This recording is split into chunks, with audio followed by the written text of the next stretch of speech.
ಎಷ್ಟು ತಿಂಗಳು ಫಲ ಇದು? ಇವಾಗ 5 ತಿಂಗಳು 6 ತಿಂಗಳು ಆಗಿರ್ಬೇಕು. ಕೆಲ್ಸಕ್ಕೆ ಏನ್ ಕಟ್ಟಲ್ಲ ಇದನ್ನ? ಕಟ್ಟಿದೆ. ಕೆಲಸನ ಕಟ್ತೀರಾ? ಹಂಗೆ ಇರ್ತೀವ. ಇದ್ರ ಜೊತೆಗೆ ಯಾರ್ದಾರ ಬೇರೆ ಬಿಡ್ಕೊಳ್ಳೋ ಇವಾಗ ಅದಲ್ಲ ಕೆಲ್ಸಕ್ಕೂ ಕಟ್ತೀರಾ ಹಂಗಂದ್ರೆ?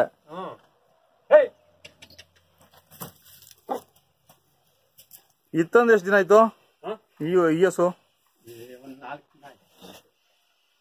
ಕರು ಎಷ್ಟು ತಿಂಗಳು ಕರು ಅದು? 2 ತಿಂಗಳು. ಏನ್ ಕರು? ಓರಿ ಕರು. ಹಾಲು ಎಷ್ಟು ಬರುತ್ತೆ? ಹಾಲು 1 ಲೀಟ್ರು. ಕರ ಚೆನ್ನಾಗಿ ಬಂದೈತಲ್ಲ? ಕರ ಚೆನ್ನಾಗಿ ಬರ್ತದೆ. ಹತ್ರ ಚೆನ್ನಾಗಿ ಸಾಕಿ ಇದ್ ಮಾಡೋಣ ಅಂತಂದು. ಎಷ್ಟಾಯ್ತು ಇದು?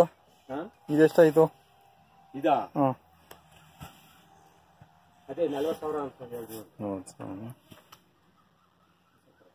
ಹಾಲು 1 2 ಲೀಟರ್ ಬರುತ್ತಾ? 1 ಲೀಟರ್. ಅದೇ ಹಸಿ ಕಾಲದ ಟೈಮಲ್ಲಿ ಚೆನ್ನಾಗಿ ಹಾಲು ಬರುತ್ತೆ. ಎಲ್ಲಿ ತಗೊಂಡಿದ್ದು? ಓ, ಇಲ್ಲೇ ಪಕ್ಕದಲ್ಲಿ.